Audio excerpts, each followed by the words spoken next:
Friday morning, guys. My name is Jerry Miller, and welcome to Real Talk with Keith Smith. Thank you kindly for joining us. We are live wherever you get your social media or your podcasting content, and the show is dynamic, where we encourage you, the viewer and listener, to shape the discussion and ask us questions. That's what we love to do on this network. Keith Smith and his family in St. Martin through next week, getting some R&R.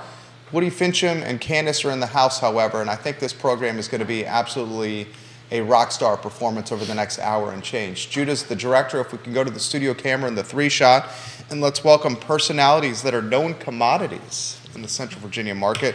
Ladies first, Candice, good Friday to you. How has the week been treating you? Good Friday to you as well. Great week so far. Kids, school, homework, all really good things. Shout out to Greer, if I may. Please. Principal Sanders, hoorah. Every one of the staff knows all the kids. They're so helpful. I love it. The bus driver, everybody. It takes a village. Yeah, and I love being a part of this village. So thank you for helping the biggest part of my world, my little babies, and educate them so I can be out here and help educate you guys on my favorite topic, which is real estate. I love it. Valuations, and with my favorite people. So thank you for letting me be here today. Absolutely, our pleasure. Stephanie Wells Rhodes giving us some props. She says good morning and happy Friday to everyone from the Intrastate Service Company family. Intrastate is a home's best friend and a trusted partner of the real estate community. Here's another trusted partner of the real estate community, and it's Woody Fincham of Fincham and Associates. My friend, how has the week been for you?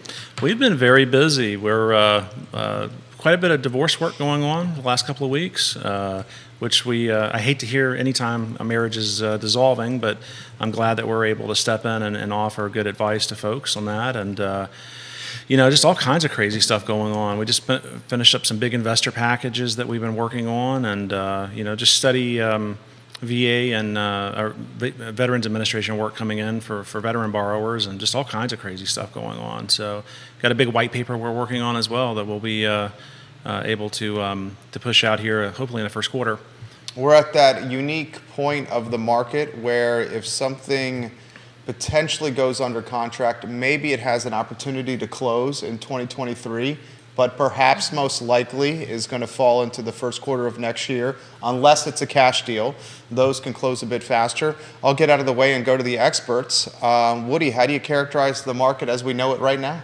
The market's still humming along like it has been, I think. I think we're seeing seasonality coming back into the mix a bit.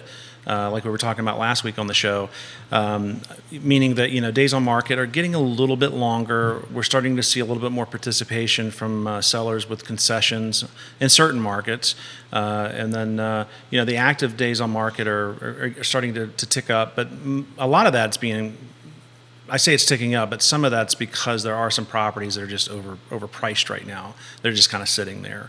So, very healthy market overall, as far as my opinion goes. Dylan's Rule on Twitter giving us some props. Candice, the show is yours on that topic.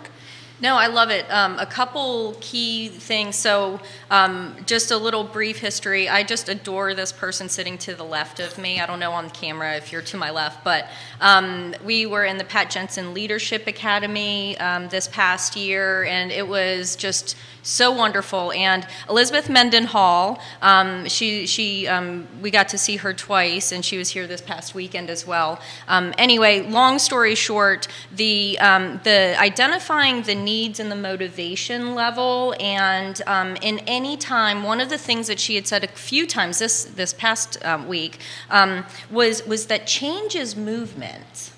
And there are sometimes a need for change and a need for people to literally move or relocate.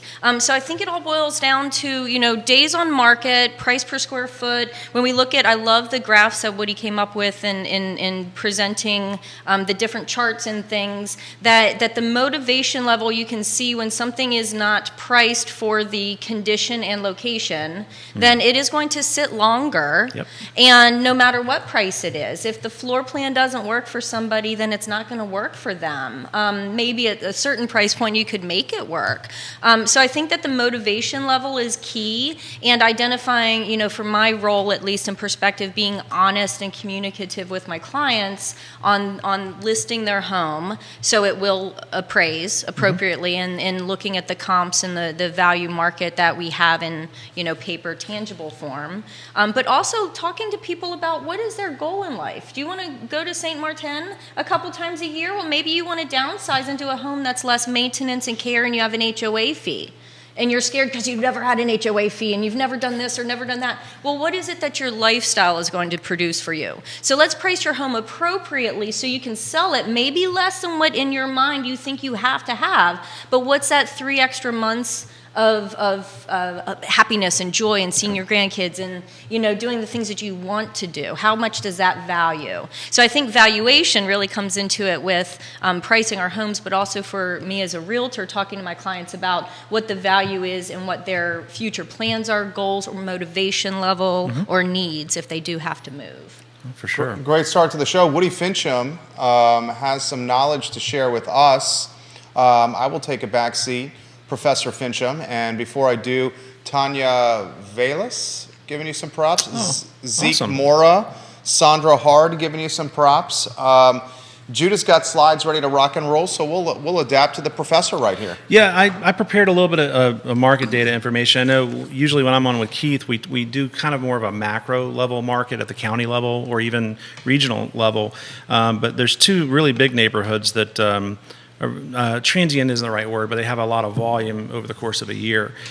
And so one of the ones I just kind of picked out of the ether to talk about a little bit was Spring Creek. And Spring Creek specifically, it's the western part of Louisa. It's still very much Charlottesville, because Louisa can go into Richmond very quickly, and even part of Orange County and Fredericksburg, that MSA as well. Gated community. Yep. Right gated off community. Interstate 64. Yep. By the Walmart and Lowe's.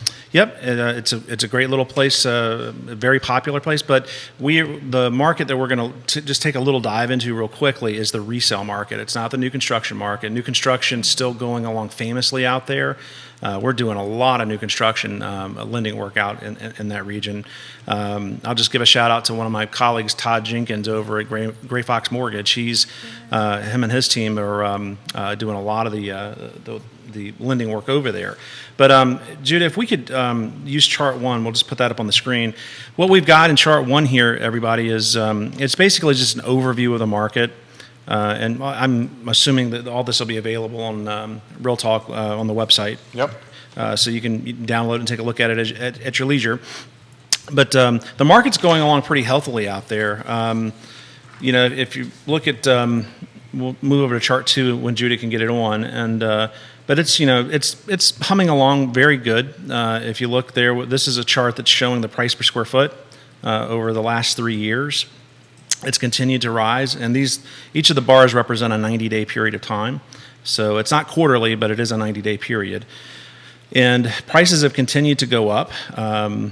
Even the months when it wasn't as high as the previous month, it's still heading in a positive direction, which is pretty much what we're seeing across the region for the most part.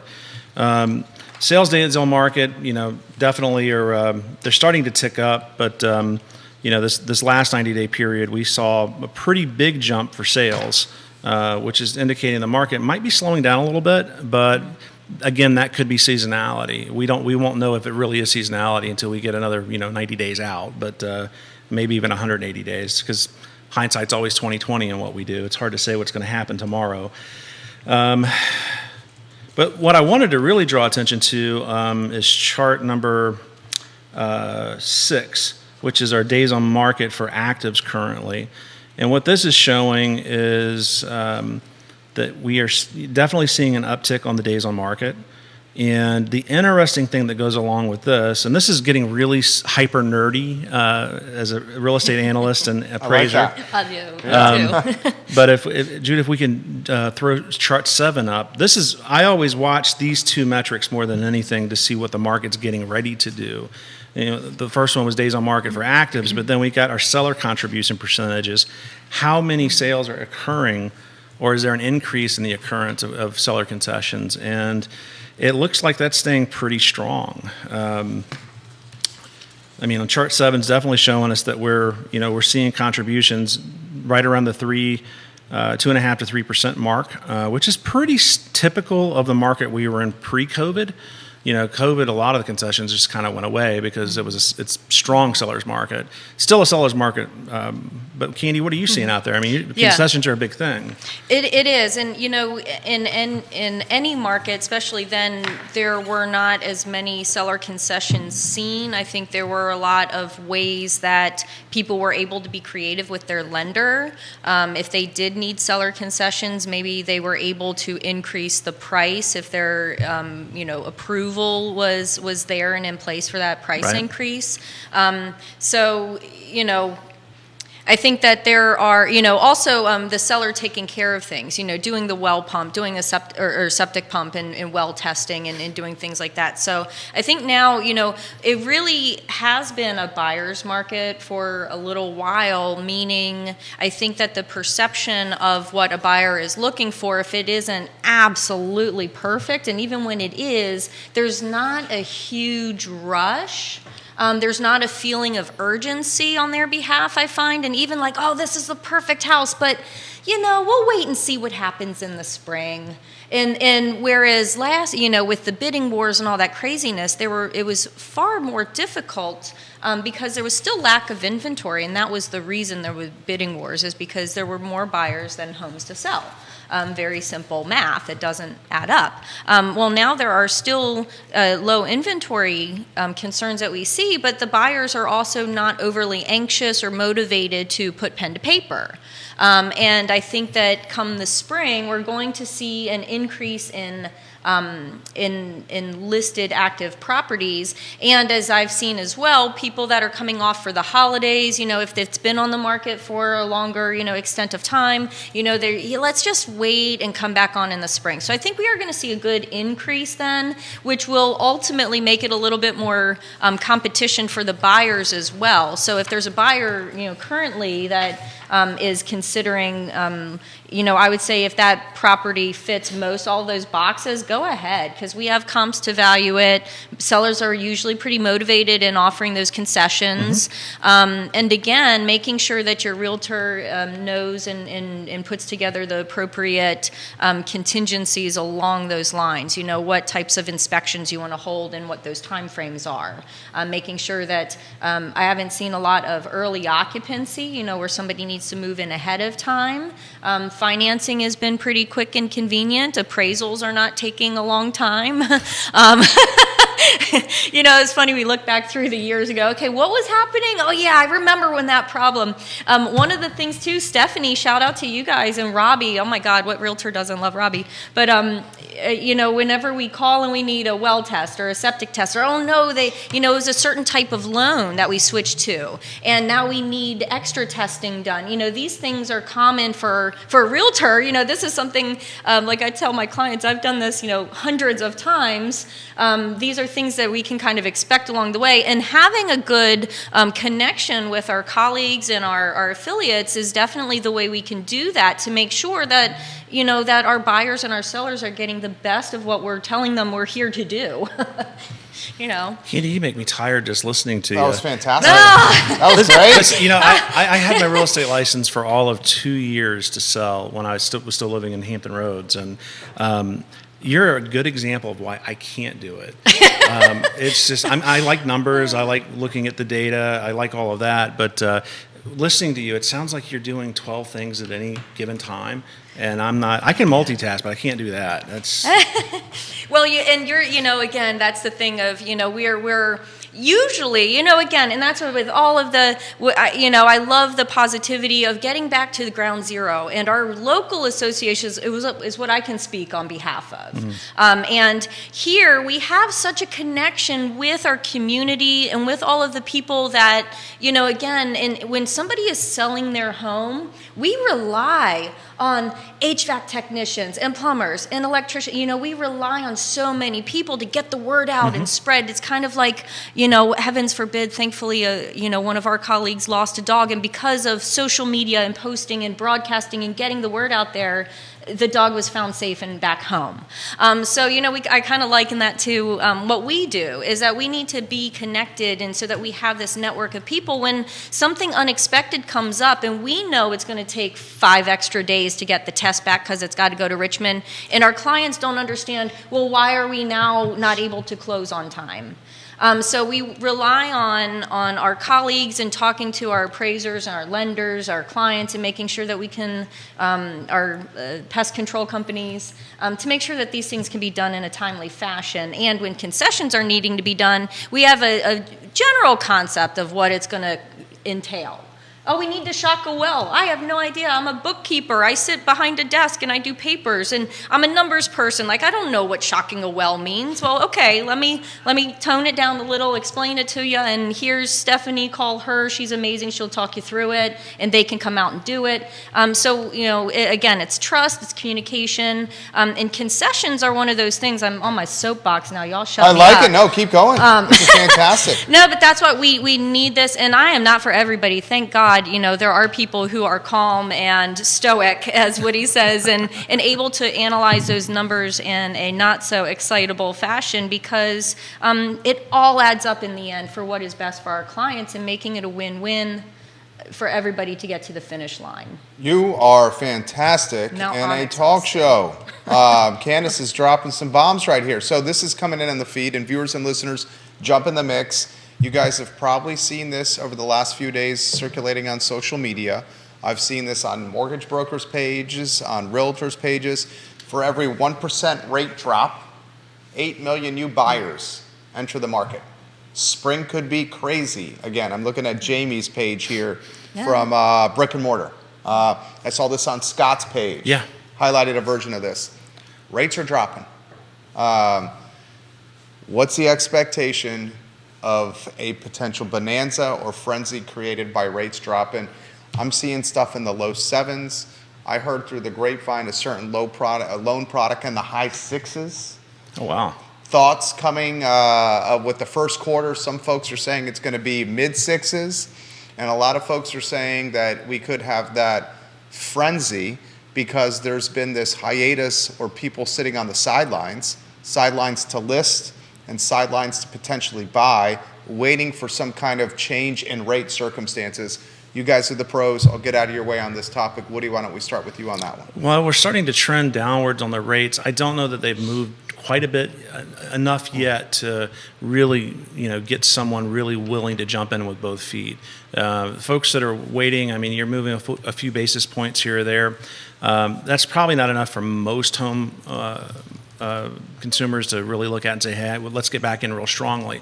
It will definitely increase competition, though, particularly moving into the spring market.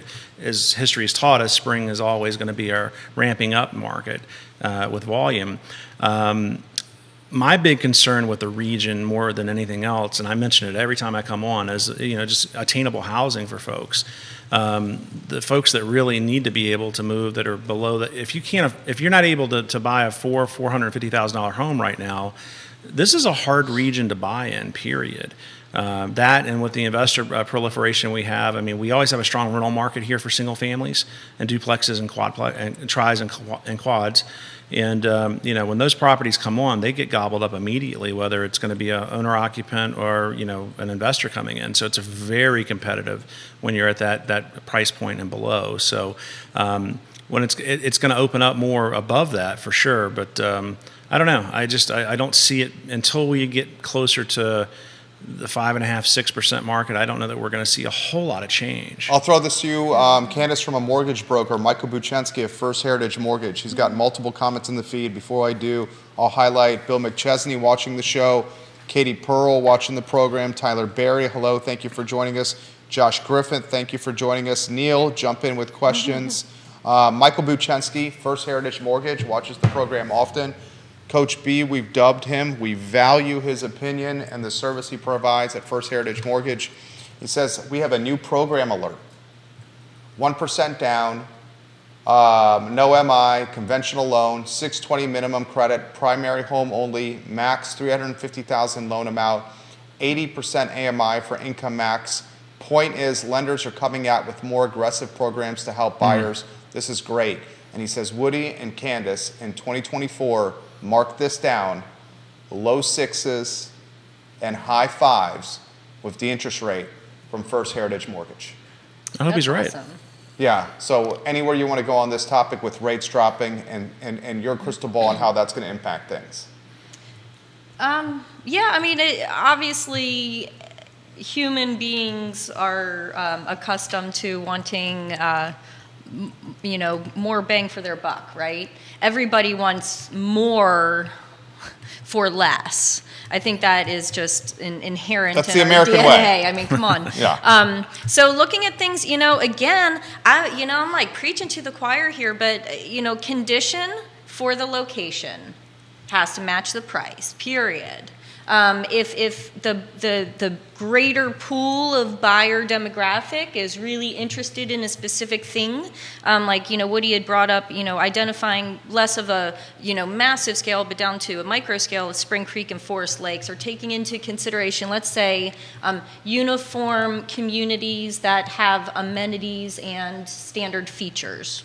Right? So we have a way to price and identify certain types of things, main level living, 2-story homes, large yards, smaller yards, pool, tennis courts, sidewalks, what is being put into this community, and looking at the value of that. So it's really interesting because the low, the median, and the high on all price points. I'd say across the board. Okay. Let's say a community that is of similar status and, over 80 homes in it that have amenity features that make it uniform. Okay. So we have, garages, hardy plank siding or vinyl siding. We have main level living homes or homes with basements and 3 stories. Usually around the area when builders and developers do their thing, it's going to be like obviously the city is a little different with interspersed single family dwellings, but looking at Woody's example of going into specific communities that are very similar in size, size, material, and we can queue up that chart if you want it, construction. if you give Judah the number.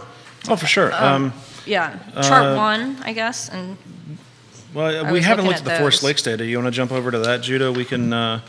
And I didn't mean to interrupt, Candice. No. That way we can give a visual to the viewers and listeners. Yeah. So ultimately, all in all, what I was, kind of presenting is that although there are a few properties that will be motivated seller and they price it really aggressively and sell it quickly, and it's a price that is not common to that community, and then you have other homes that are on the other spectrum where they are really overbuilt, really, updated, and the materials, like I always, think about, I'm not an appraiser, obviously. Thank you for doing what you do. But looking at the materials, if Pearl has come in and done a fantastic job, that is a really great selling feature that a seller can present. So making sure that the property is updated to the extent of the price you're seeking, and then the appraisal will come in value, and the whole community, because they are similar with material and size and year built and all that fun stuff, then we have this cohesive growth in that community. And typically in those types of communities, we don't have massive outliers. We have a low, I'm looking at the Spring Creek chart just because I couldn't, chart 1. And Judah, I told you the wrong number too. It's 9, not 6. I'm being a little dyslexic this morning. But, looking at, 121 sold properties, the low, and this is a Spring Creek chart 1, the low is 238, the high was 780. I mean, come on. But the average and the median are within, a very small margin. It's 485 range, which is still pretty ridiculous for a, starter home for anybody. But looking at that, of those 120 plus homes sold, there's a few crazy, there's a few that are opportunistic, but realistically, what a buyer's looking for in that range is going to be priced less than $500. Yeah. So if you're updated enough that you're not seeping heat out the windows and the roof is falling over and the chimney's half crooked, if you're not in that condition, then you should be really pricing it appropriate for where the community is telling you. Now, if you've gone overboard and you've got gold-plated floors throughout, I would call Woody before you list it and see kind of what we're looking at. We do get calls for that quite often. Super adequacy is an issue that it's common in residential real estate. Folks, they watch HGTV, which in my household, my wife watches it whenever she wants. And shout out to my wife, Lori. She's at home watching right now with her dog, Fergus. We love you, Lori. And I just got to know, or I just was introduced through Woody, your dog, Fergus. Sounds like an amazing dog, the Australian Shepherd. In fact, little fun fact about the Fincham family, they have 3 Australian Shepherds, and 2 of them are sisters from different litters. So Yep. he's got a dog pack at the house. Did you know that? Wow, I did not. I did we have not a lot know more that. to talk about. I Yeah, know. I love Australian Shepherds. They're fantastic. I get to meet a lot of dogs and what I do, as you do as well, because Yes. you're always going in people's homes. And I always looked at I'm getting completely off subject, but I used to look at people that were dog people as kind of weird. And just go, because my mom and dad were both farm kids. Okay. They grew up on farms, so animals were more utilitarian than Outside? right, Yeah. right, kind of thing. And growing up, all our dogs pretty much stayed outside, which would horrify me now. But Seriously, me too. but Now your dog is on your lap. yeah. We got my Blue, who's my dog. She's the oldest of the 3, and brought her home, and she just latched on. Australian Shepherds latch onto one person. They love the whole family, but they have their person.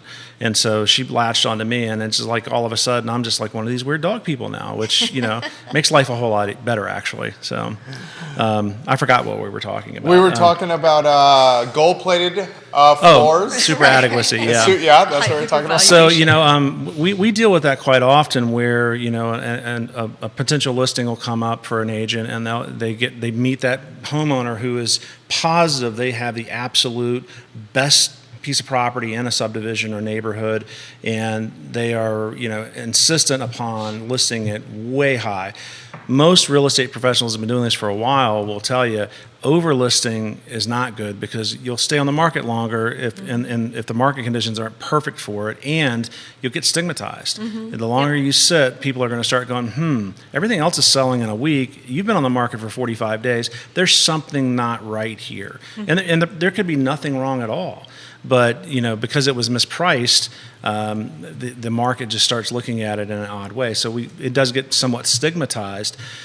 But we see properties all the time where someone will buy a property and 2 years later they're reselling it, and in the meantime they had put in a $75,000 pool area. Well, most markets aren't appreciating at that level. So if you've done something like that, you may not be able to get a return on your investment because you're moving too quickly. The market hasn't caught up with what you've done. So it can become a problem. And we like to come in and help in that situation where, because oftentimes it's hilarious to me. I'm no more intelligent at what I do than what Candy does at her job. But, she'll get a hard-headed seller, and she'll tell them exactly the same thing I end up telling them, but I'll bring in all these charts and graphs and narrative that we do, and then they'll go, okay, the appraiser said this, so we'll go with what the appraiser said, and it's literally the same thing that the agents told them. So it's crazy. Accountability and credibility too, and that's why I enjoy being able to work with such professionals that we have here. Is because who else am I going to entrust somebody that I've put my time, energy, and effort into wanting to help through this process. I can then hand them to Woody, hand them to a professional, and say, hey, why don't you, without my voice in the mix, why don't you say what information you can present. And that is a really good thing. I have conversations often with people, like you said, well, we did this and we did that and we did the other and it cost this. Are we going to get our money back? That's a great question.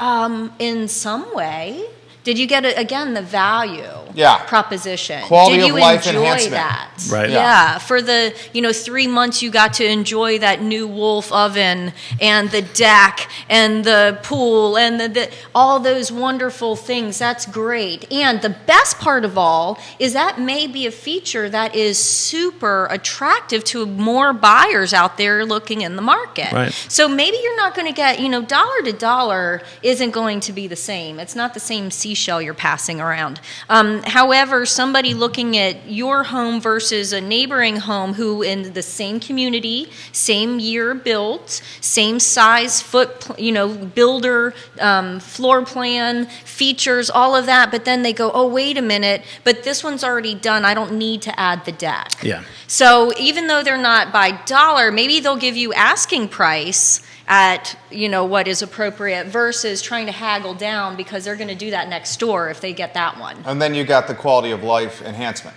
Yeah. Totally. There you go. So you break Totally. even on price, but then you have the experience that you can share with your family that is timeless and priceless. Comments are coming in fast and furious. I'm going to throw it to you guys and get out of your way. Coach B is closing deals in the comment section right now. Awesome. First Heritage Mortgage's finest. He is a reputable and trusted mortgage guy. Michael Puchensky says, in my humble opinion, every agent in the Carr and Central Virginia region should call every client in their portfolio and let them know about the 1% down program. There has been nothing like this out there in years. They now have a tool program to get first-time home buyers and repeat buyers excited again. So that program will work with folks that are not first, because usually a program like that's going to be specifically for first-time home He says, buyer. and repeat buyers. Oh, good for that's awesome. 1% down, no mortgage insurance, conventional loans, 620 minimum credit, primary home only, max $350,000 loan amount, 80% AMI for income max. The point is, lenders are out there. 1% and no PMI. That is crazy. Crazy. That is crazy right there. He's closing deals. Realtor is watching the program. That's on your radar from First Heritage Mortgage and Michael Buchensky. This comment comes in from John, is it Copulus? You might have to help me there. Oh, John Copley, yeah. He's yeah. an appraiser. Yeah, up in New York. Yeah, New York, is it? Yeah. Okay, he says, Woody, Jerry, and Candice, the buyers are there. The drops in interest rates will help tremendously. However, it's all about the sellers wrapping their heads around higher, lower interest rates and putting their homes on the market. Right. 100% right. Yeah. We're talking about the lock-in effect, the golden handcuffs. 80% of American homeowners, depending on where you read, Redfin, I believe, had this stat, 80% of American homeowners have a rate of 4% or less Right. on their primary residence. And as that number, that interest rate number gets into the sixes and maybe starts flirting with the high fives or mid fives somewhere in 2024, someone like me is going to consider, hey, I got a sub 4, let me try to capitalize on the equity we have, even though there's a point or a point and change of delta with the rate that we have on our current house and where we're going to go. I'm going to throw all that to you guys. Candy, why don't you go first? Anywhere you want to go on that topic matter. Yeah, I like realistically what was going on before. People, whenever the big hype and home prices were crazy and there were so many buyers and all this stuff was really very alarming but people, startling. It was not comfortable, I'd say, for anyone involved. But people now that have, let's say, 3.5% or 4% or less interest on their home, they go, okay, well, you know what? Prices aren't overly crazy. We're not in bidding wars all the time. That still does happen. But you know what? We can actually get something in. And you know what? I saw a rate sheet the other day. It was buying down some points, but every number was in the sixes. So there, and like Coach B's saying as well, there are programs out there. And call your realtor, call your lenders, get in there and have that communication, because knowledge is power. And if you know what it realistically is, then for you as an individual, because there are a lot of people who qualify for way more and a way better rate than what they can imagine, because all they're doing is looking at a general statistic over a median. And if they haven't become one of those median statistics, then they're not accounted. So I have a lot of clients that are in the 5s and 6s naturally with their qualifications or their price range. So there's a lot of creativity. There's a lot of opportunity out there for people. And again, for buyers right now, I would suggest if you're ready, you're qualified, and you're looking to buy, now is a great opportunity to pounce on the things that come spring. Even I like to go through in properties that are off the market now may still be available. Mm-hmm. Have your realtor call and say, hey, we've been sitting on it, but we still keep thinking about that property, but now it's off the market. What's going on? reach out and find out, because there still may be that opportunity for you to get in before the competition heats up. What do you think, Winnie? I mean, it's All set, Candice. most consumers are they don't think about real estate usually the way that, like, Jerry, you're going to, because you invest in real estate. I've been doing this for 25 years. I look at the time value of money is super important to me and what I do, and with Candy and what you guys do too. But your normal consumer may not be looking at it that way. They kind of look at it from, okay, I really want this in a house, and I can afford this much a month in my payment. That's really the majority of where they think of what they're going to be doing. As long as it fits their budget for their monthly, they're good with it. And so as we're having these small swings in interest rates, that very well could be, for the people that are at 5% right now, getting a little bit higher interest rate to get them into something that they really want, or to get into that school district they really want to get into. I can see it being a positive for the market overall. But then the rest of us that are all nerdy about it, we're looking at, well, I'm going to spend this much over the next 20 years with this interest rate. I think I'm just going to stay where I am. It just depends on your comfort level and getting into it. So what would it take you, because if memory serves, you got something in the 2s. Yeah, high 2. I'm right? 2.9. You said that on previous shows. What would it take an astute real estate, I'm going to cut straight to the chase, a sophisticated real estate expert, to jump off a high 2 fixed mortgage rate on your house? I mean, your house, you are sitting on equity. Right.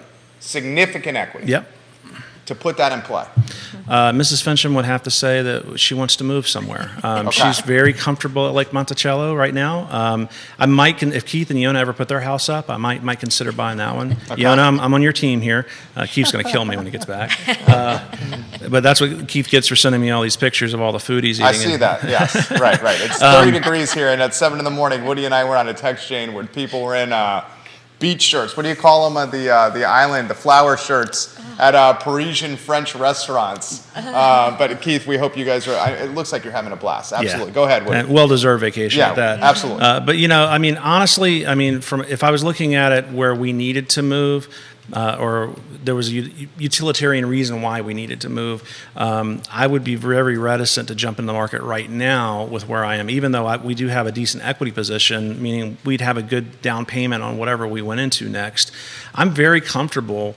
When I look at what people are paying for a 4-bedroom, 2.5 bath just in rent right now, and look at what my mortgage payment is every month, I'm going, you know what? I don't know that I'll ever move. I'll never sell that piece of property, that's for sure. We may end up renting it and buying something else and cashing the equity out for a HELOC or something, but I don't think we'll ever get rid of that property. It's free money. It's undoubtedly an asset. Do you want to touch on that question? Well, I think the biggest thing is whenever the hype was happening and prices were just escalating and so competitive, there was nowhere for people to go. So like you said, if the floor plan and layout of your home and the function of your daily activity fit where you're residing, why else? It would have to be something ridiculous to get you to move. Usually grandkids, I hear, is the biggest factor. Divorce is another factor. Yeah. So growth of lifestyle or shrinking of lifestyle, those are usually the motivating things. Job, relocation. Heavens forbid some unexpected event occurs and you physically need to have a different style of living arrangement. So right now and proceeding, when the rates are a little better, thankfully and hopefully the prices will not escalate like they had been. They're really, chart-wise, whenever we look at graphs and that, if we didn't have this roller coaster going on, we're about where prices should be if it didn't do that and just kind of raise gradually, right? I don't know if your opinion. Well, it's a perfect segue to what he does. I'll throw it to you in very simplistic terms. If rates drop this year, Buchensky does this for a living, and he's straight up saying we're looking at mid-5s in 2024.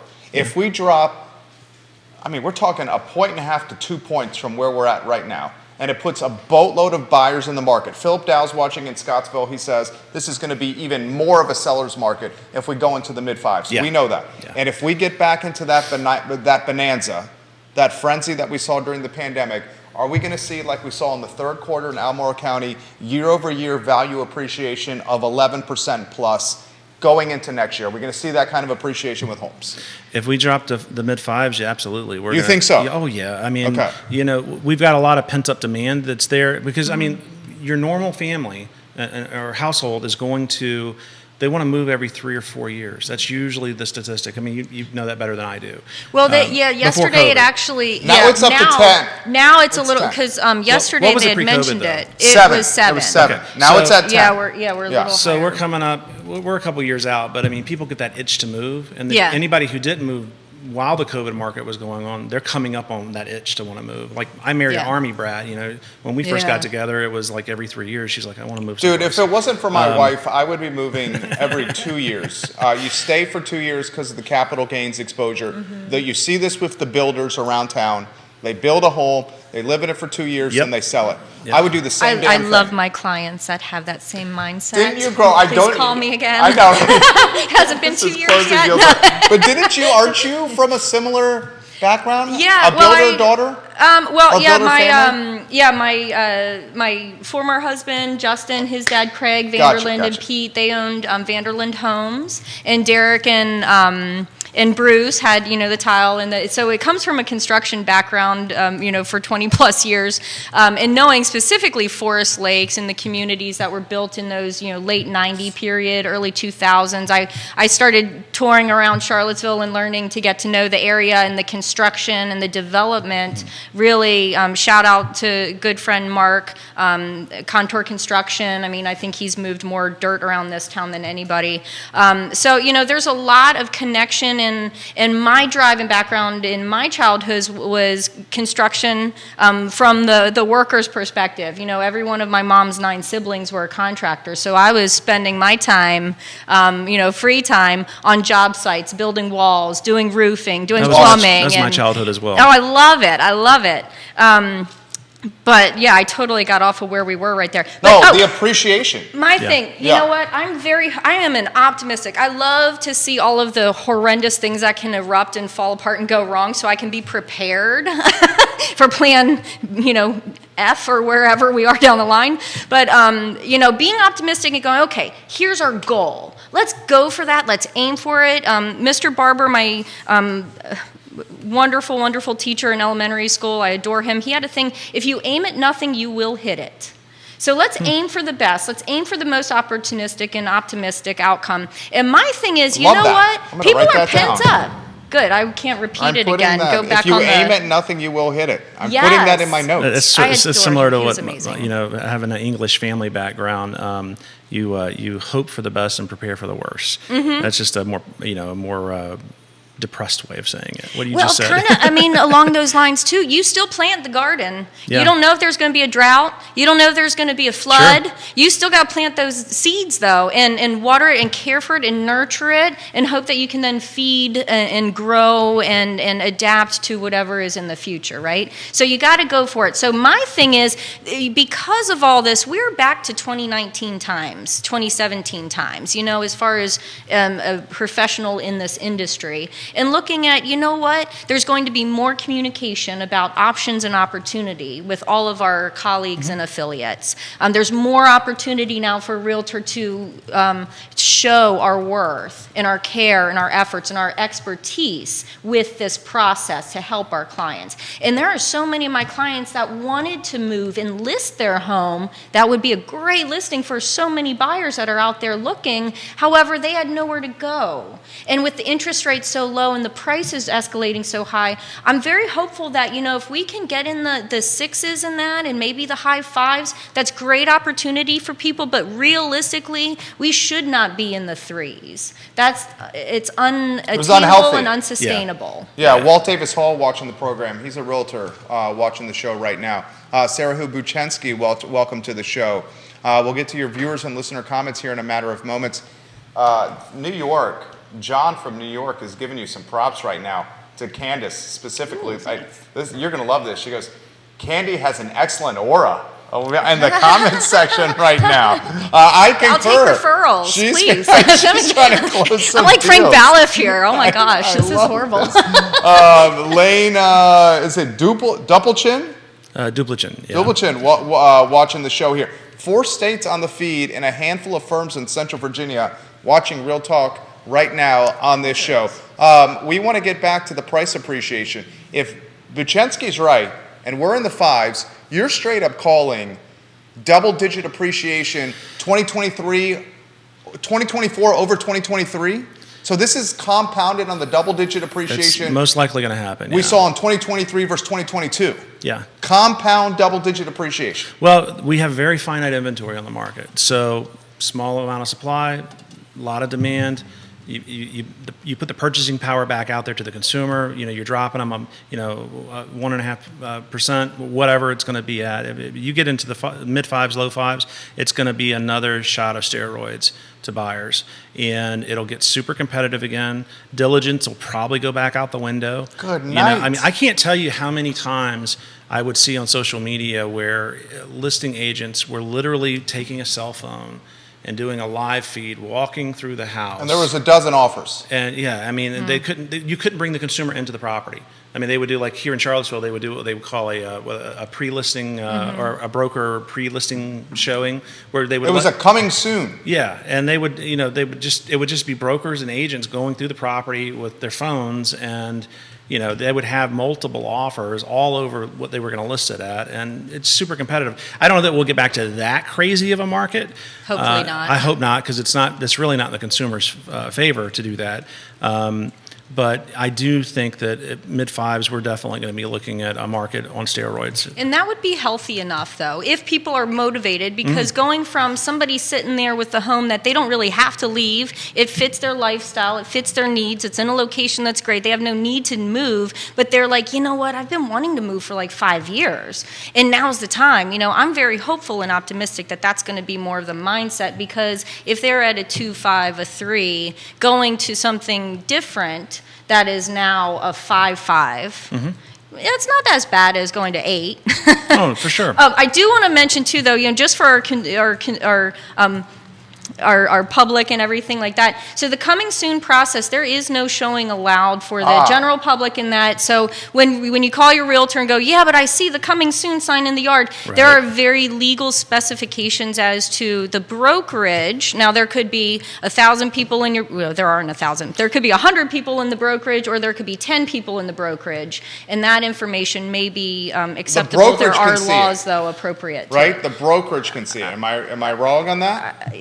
I want to say yes. Okay. Who knows what may be I coming think around they the were corner. calling it a broker preview. Is That's- what they yeah. were calling it. Yeah. And I think as long as it's not it's not being pre-shown to consumers. Right. I But think that's the caveat. thing too, though, and I take advantage of this, of course. Sometimes, coming soon is not always in my favor. But doing I can see what you're saying too. Doing the video. Facebook this Live. property's coming soon, Yeah. and then you get offers with a sight unseen contingency.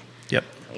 So that was definitely happening, and hopefully that will not. Or it happen could be again. like 90% of the real estate that transfers in Farmington. Those folks. Yes, yeah. It They've never already hits seen the market. It's just like, hey, I'm getting ready to move. They call one of the brokers that works out there normally, and before you know it, every broker that works out there knows about it, and you've got a transaction.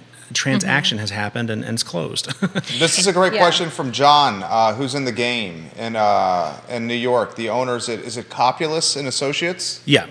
He says the refi market should also explode for appraisers and loan reps. When do the folks who locked in 7% plus start thinking refi?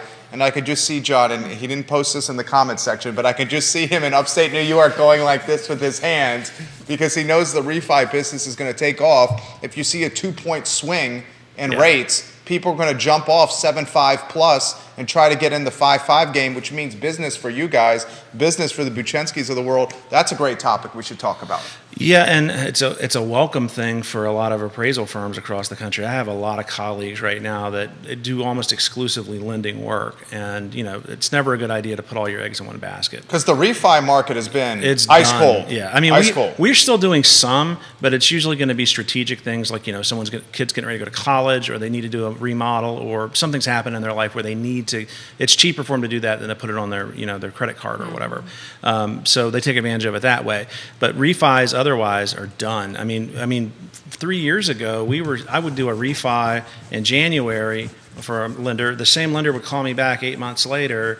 The market's gone up almost double digits at that point for that property, and they're cashing out more money at that point. And you go back to the house and there's a new Corvette sitting in the driveway or an RV or something like that, which you shouldn't use your equity for toys, but it does happen. Especially depreciating assets that when you drive them off the lots drop 40% in value. But it's just my personal. I mean, I'm not kidding you, Jerry. We would do some. Sometimes we would, over 2 or 3 year period, we might do the same house 3 or 4 times for a refi. And it's just like, wow, I mean, it's none of my business what they're doing. It's they're At that point, the house becomes underwater, doesn't it? It could, yeah. I mean, a lot of that was going on pre-2008, and look at where we ended up. Right. Well, I'm really curious, and I don't know this answer. I'm putting it out there. Hopefully one of the viewers will write in, or Woody, you can speak on behalf. Price for materials, Blue Ridge Home Builders Association, and looking at, I'm curious if pre-spring market, if people are going to be putting in the effort and updates to then sell their homes at this desirable price, or if they're going to continue to just try to market their homes with the deferred maintenance that they're currently living with. I think it's going to, you guys are the experts. I think it's going to be market and try to sell their homes with deferred maintenance to try to capitalize on a deeper buyer pool that's interested in lower rates and is willing to overlook warts on homes just because they're itching to get a house. I'm seeing that all the time still. Inherently, we're lazy. Well, no, I mean, look at it. It's a leverage position. I mean, if you're a seller, you're a seller in a market with no inventory. I mean, why would you spend a lot of extra money that you're not going to recuperate? It's not going to make you sell it for any more unless you're in a situation where there is a little bit of inventory in that particular subdivision or market, or the level of deferred maintenance is at a level that someone's going to have to drop 5% of the value of the home into it to make it habitable. I mean, I've got several right now that we've just looked at for sales transactions, and every one of them, for the most part, they need new carpet. They no paint and a decade inside, and it's then they're paying premium prices for it. So well, I see a lot again. Working with the different buyers in the surrounding counties, it really does tend to be. What I see, maybe because that's more of my focus, is, if the bones are solid, again, looking at Forest Lakes, looking at Spring Creek, looking at these different communities we have, instead of just the single family home on a random road type of situation. We have so many communities and so many different price points that were built realistically from the 70s to, early 2000s or so, in that range.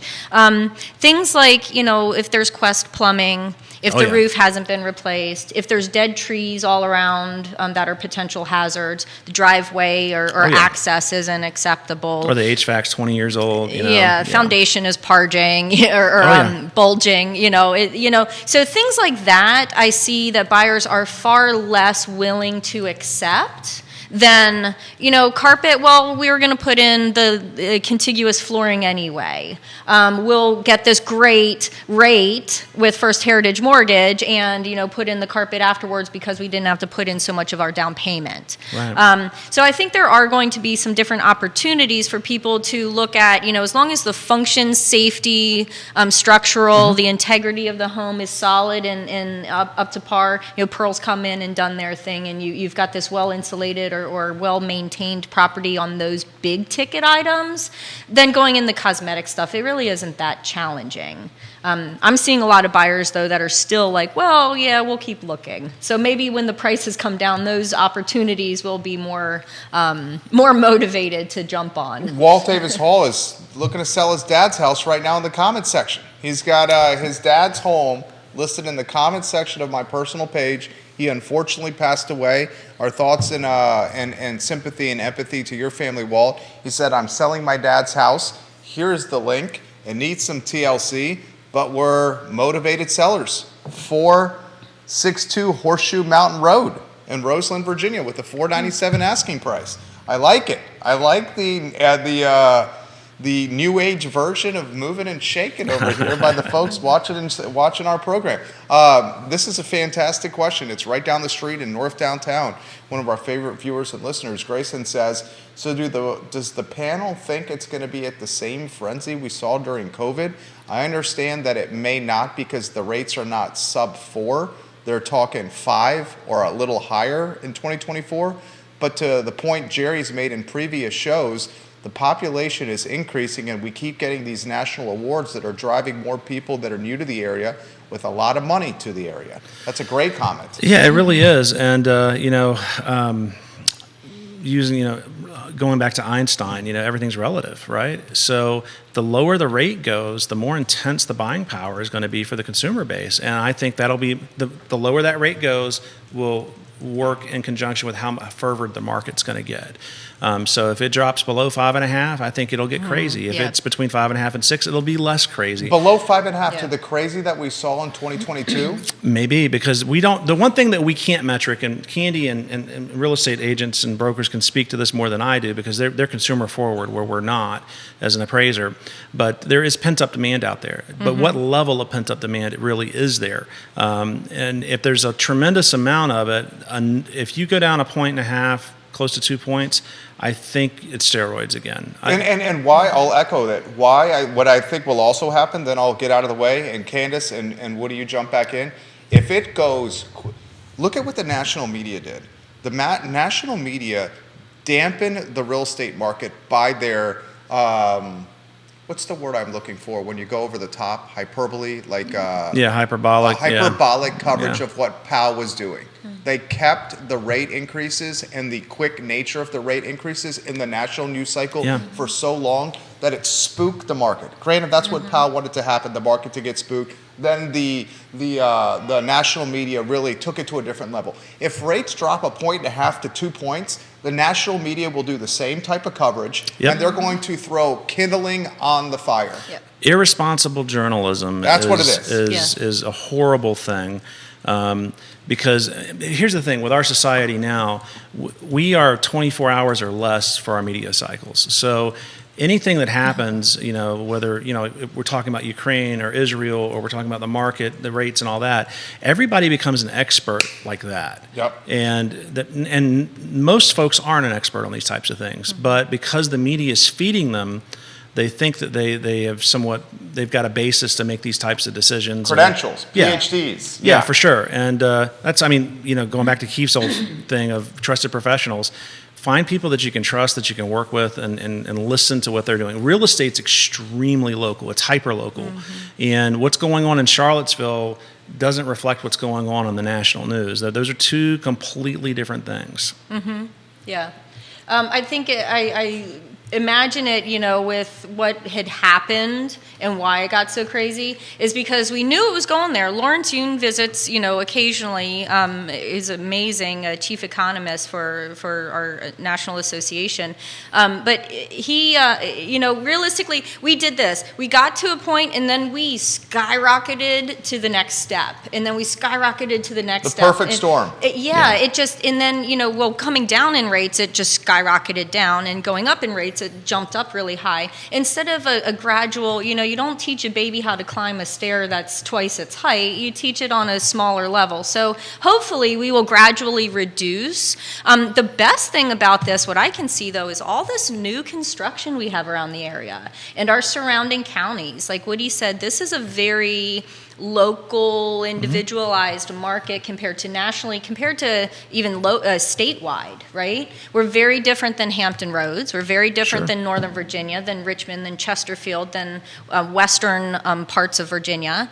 So looking locally, we have amazing opportunities from Fishersville and Waynesboro and that area for people to look at buying reasonably priced homes at these great interest rates, or maybe moving from the city because it's too much and you don't go downtown like you used to, or you don't do that, your kids aren't in school anymore. So you can move to a subdivision or a community that's more your pace at this stage of life, into one of our surrounding areas. So Louisa, where Spring Creek is, Zion's Crossroads. One of my my wonderful, wonderful clients, he's an amazing person and salesperson, but he was saying, Columbia, for example, was on the docket to be the capital, and Richmond won over. But, I mean, this is a place that's just, 10 minutes from Zion's Crossroads. Yeah.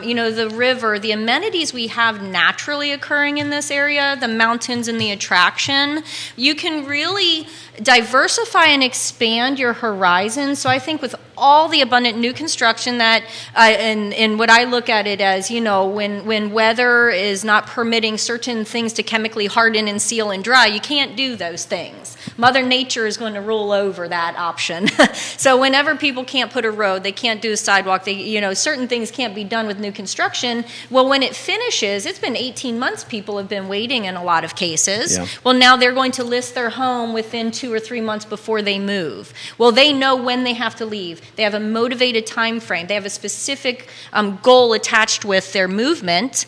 And with new construction in abundance in all of our surrounding areas, I mean, Stanardsville is so beautiful with the mountains and everything, and there's some great properties. A lot of people go, you know what? I want to move out to the country, and I want to do this and that. So I think that as the hype happens, hopefully we'll baby crawl down the stairs versus, kicking them off the edge. We get back to a price that's appropriate for people to make the movement confidently, and also new construction in the surrounding areas, growth in value for school systems, value for roadways and shopping centers. When a Starbucks comes in, you're doing something right. Growing the after school and the fun time and the attractions for people to want to live in the community, that's where our municipalities and our tax dollars really go to work, having great parks and recreation, and getting people to see, it's a 27-minute drive, but there's 3 different ways I could get there, and I'm going to enjoy my time. I had one client, it was funny, he goes, I miss out on my podcasts. I don't have a drive to work anymore because I work right there, so I need to listen to podcasts more. I'm going to move across the valley, so I have time to do that. God, I burn up my podcast. I do about 80,000 miles a year in my Subaru. So it's. And if you're looking for podcast suggestions, Real Talk with Keith Smith for the I Love CVille show. Just Nice to name segue. a couple. Mozzie Vogler watching the program. Closings are happening every single day. There are always people looking to buy and sell in 2024. Let's effing go, she says, with the exclamation point. That's Real Estate 3's finest. Mozzie Vogler watching the show. Philip Dow says folks need to prepare for anything in the coming year because anything could happen. That's a strong comment right there. This comment's coming in from Jennifer, who's watching in Crozet, and she says Crozet is absolutely red hot. We routinely get folks knocking on our door looking to buy our house, and we haven't even put the word out there that we're trying to sell our house. Nikki Clark, welcome to the program. Lane Duppelchin. Dubelchin. Yeah. Hello. Thank you kindly for watching. 6 firms on the broadcast as we speak. About 6 minutes left on the talk show here. Woody Fincham, I'll throw the first quarter predictions to you. Let's cut to the chase here. It's December 8th. Yeah. The likelihood of something closing in 2023 is getting pretty slim unless it's a quick close in all cash. Yeah, it's going to be an anomaly. It was already in the pipeline to close, and most folks don't want to close right around the holidays. Yeah. So we're looking at deals that are now materializing in 2024 when it comes to the data that you and I like to study, like Candice likes to study. Yeah. So first quarter predictions, and then second quarter predictions for the viewers and listeners. If the rates continue doing what they're doing, we're going to start seeing even more demand. Particularly as we get into March and then into late February, March, and then early April. That's traditionally when the market naturally starts to really heighten as far as volume goes. And it works out for families, households that have kids. They want to move their kids. They want to do it during the school year. So you get another contract in April, you close it in June after school's out, and then you move. So I think we're going to continue. If everything remains status quo the way it is right now, with no major economic issues, no major international things stepping in and causing a panic, we're going to continue to hum along really well. Charlottesville is a wonderful place to live. I love it here. I was born and raised in Hampton Roads, but unless something changes here, I will never go back. I love it here. We got a little bit of insulation. Candice, show is yours. Yeah. No, absolutely. That's, why I love it here as well. The beauty, the serenity, the amenities, the amount of attractive, places to go with your loved ones or by yourself with your favorite furry friend. We offer so much here, so it's no wonder that everybody is attracted to it and wanting to come.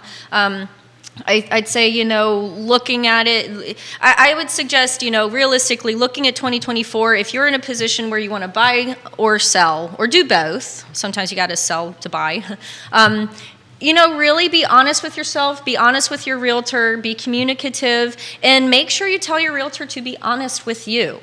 Because sometimes people want to be nice or this and that, but you know what? Having as Pat Burns would say, the truth is never inappropriate.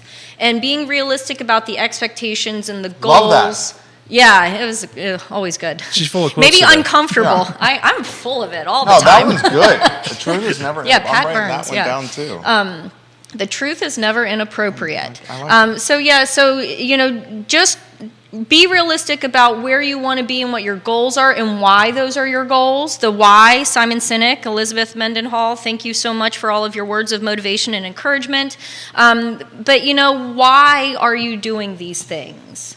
And consider that when you're looking at, a slight difference in location, price, concessions, condition, and making sure that things tangibly work out and will appraise and that your lender and you are confident and comfortable. One of those things, too, I always tell my people, the individuals acquiring the loan or the financing option have to also meet the property that you're looking at. So a property with 1%, no PMI, 1% down, no PMI, attractive as can be, under 350. Well, let's make sure you know that it doesn't have restrictions on size of lot or condition of number of structures or different things like that, land use and zoning. So make sure that with all of these things, there are little asterisks. So make sure that you talk to your professionals, ask questions, be knowledgeable, get that power, and let's rock and roll. I won't say what the quote was. All right, this is a fantastic show. Time flies when you're having fun. The hardest question I'm going to ask you both right now. What are your weekend plans? My wife and I are going to go up to Linden, the vineyard at Linden. Jim Law, who, if anybody knows anything about Virginia wine, Jim is the godfather of Virginia wine, and they're doing their yearly release. We're part of their club there, so we're going to go up and spend Sunday there, and otherwise tomorrow I'm doing a lot of paperwork. Candice, your weekend plans? I'm sure you got a lot going on. Oh, always. Well, my thankfully I have the opportunity to. My daughter is very, very engaged in all animals. She wants to work at the pet hotel, as she says. Was that the one that was with you yesterday? Yeah, she's a cutie. As I said, she's been working with me for 6.5 years now because that's her age. But Christine with Double C Ranch at Yule Farm. Her horses are the most unbelievable. You have 10 screaming kids petting this foal, and the thing is just loving it up.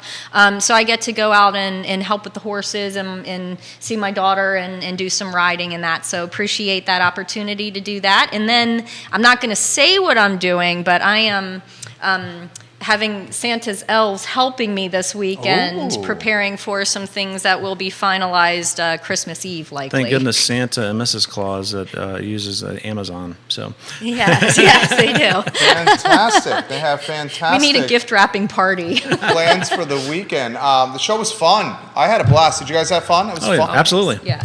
Candice, you are tailor-made for this talk show. Woody Fincham, the professor, tailor-made for this talk show. Judah Wickower keeps us on air. The show is archived at realtalkwithkeithsmith.com. Keith is back, I believe, a week from Monday. He's in St. Martin with his family. This is a talk show where we did exactly what we wanted to do. We adapted to your comments and your questions from 5 states, viewers and listeners, offering perspective here. John, I really want to highlight you in New York. for doing a great job of shaping the show. And same with you, Mike Buchensky of First Heritage Mortgage. The I Love CVille show is up in 1 hour. Thank you kindly for joining us on Real Talk. So long, everybody. That was excellent. And he's going to tell us when the mic's in